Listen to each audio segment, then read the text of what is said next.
네, 이어서 이 사건 취재하고 있는 유선희 기자와 스튜디오에서 좀 더 짚어보겠습니다. 자, 유 기자, 진술을 넘어 물증까지 확보를 했습니다. 그것도 김계환 사령관 본인 휴대전화에서 발견을 했는데 이게 무슨 의미인지부터 짚어보죠. 네, 이 전화통화 녹취가 나온 것이 VIP 경로서를 전한 것으로 지목돼 있는 김계환 사령관의 휴대전화에서 나왔습니다. 당연히 김 사령관의 육성이 들어있는 상태고요. 그럼 VIP라고 말을 한 적이 없다라고 지금까지 김 사령관은 국회에서 또 군 검찰에서 여러 차례 진술을 해왔는데 그걸 뒤집는 아주 강력한 증거를 공수처가 확보했다 이렇게 볼 수가 있겠습니다. 네. 그 VIP 경로 발언이 전해진 흐름을 좀 보면서 말씀을 드리겠습니다.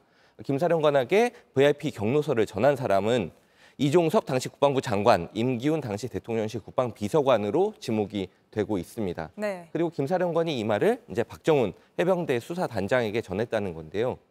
여기에 VIP 경로서를 들었다라는 추가 진술 그리고 녹취 물증이 나왔기 때문에 이 김계환 사령관 아래쪽 1단계 수사는 어느 정도 확인이 됐다라고 볼 수가 있겠습니다. 네. 그럼 여기서 김 사령관에 대한 수사를 거쳐서 이 윗단계, 다음 단계로 나가는 수사가 임박했다 이런 상황으로 보입니다. 네, 그런데 이 다른 사람도 아니고 자신이 직접 녹음을 한 거잖아요. 그럼 이런 녹취 파일이 있다는 걸 스스로도 인지하고 있었을 텐데 김계환 사령관은 왜 계속 그런 말 한 적이 없다고 부인해 온 건가요? 이 사건의 중대성을 좀 짚어봐야 될 것 같습니다. 당시 상황을 먼저 짚어보면서 말씀을 드리겠습니다. 지난해 7월 30일 이종섭 국방부 장관이 그 최상병 순직 사건을 경찰로 넘기겠다라는 수사 결과 보고서에 결재를 합니다. 네. 그런데 바로 다음 날 사건 이첩 보류 지시를 하게 되거든요. 그런데 바로 그 지시 직전에 대통령실과 이종섭 장관이 당시 장관이 통화를 했다는 사실까지는 확인이 된 상태입니다. 네, 공수처 수사로 드러났죠. 맞습니다. 그리고 바로 이 결과 오후 2시에 예정이 돼 있던 언론 브리핑과 국회 설명이 다 취소가 됐습니다. 네, 이게 사실 굉장히 이례적인 일 아니었습니까? 맞습니다. 굉장히 의례적이기 때문에 이때부터 의혹은 이제 불거진 상태였고요. 그런데 이날 오전에 대통령 주간에 회의가 있었고 그리고 수사 결과를 보고받은 대통령이 화를 내고 이 전 장관한테 전화를 한 다음에 이제 이첩이 보류가 됐다라는 게 이 VIP 경로설의 대략적인 흐름입니다. 네. 자신이 VIP가 경로했다는 말을 들었다라고 김계환 사령관이 인정하는 순간 수사는 곧바로 국방부 그리고 대통령실로 향하게 됩니다. 이런 점을 김 사령관으로서는 고려하지 않을 수가 없는 상황으로 보입니다. 네, 근데 녹취 파일까지 있으면 김계환 사령관 입장에서는 내가 그런 말 한 적 없다 이렇게 부인하기 어려울 것 같은데 앞으로 공수처 수사는 어떻게 됩니까? 김 사령관이 이번에는 이제 대질을 한다면 난 조사실을 나가겠다라고 아주 강경하게 나와서 이제 대질이 무산이 됐는데요.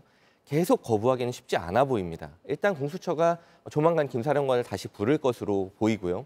그 사이에 또 다른 증거나 증언을 찾아낼 가능성, 내지는 이미 그런 증거를 찾아내 있을 가능성도 배제할 수가 없습니다. 이런 점을 고려해서 김 사령관 본인의 심경 변화로 보이는 부분도 있는데요.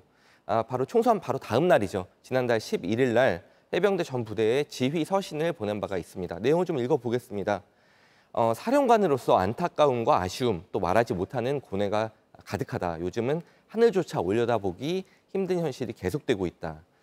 저도 군 생활을 오래 했지만 이런 지휘 서신은 본 적이 없습니다. 네. 대체로 어떤 부대 장병들을 좀 다독이거나 다잡거나 이런 때 보내는 게 지휘 서신인데 이렇게 개인적인 고뇌를 내비친 거는 굉장히 이례적이라서 이것이 김 사령관이 상당한 내적 갈등을 겪고 있는 게 아니냐 이런 의견도 나온 바가 있습니다. 네, 하나 더 궁금한 게 김계환 사령관이 이렇게 통화를 녹음하는 사람이었다면 또 다른 통화 내용 녹취 파일은 없습니까? 당시 그 국면에서 꽤 다양한 인사들과 통화를 했잖아요. 네, 저희가 확보한 김계환 사령관의 그 통화 녹취에도 통화 목록에도 굉장히 많은 양의 통화 내역이 있었습니다. 근데 그 중에 상당 부분이 녹음이 됐던 걸로 보이고요. 이거를 공수처가 다 복구를 한 것으로 보이기 때문에 이미 저희가 지금 보도한 내용을 넘어서는 여러 가지 증거가 공수처에 확보돼 있을 가능성이 있다 이렇게 보입니다. 네, 알겠습니다. 오늘 여기까지 짚어보겠습니다. 유선희 기자였습니다.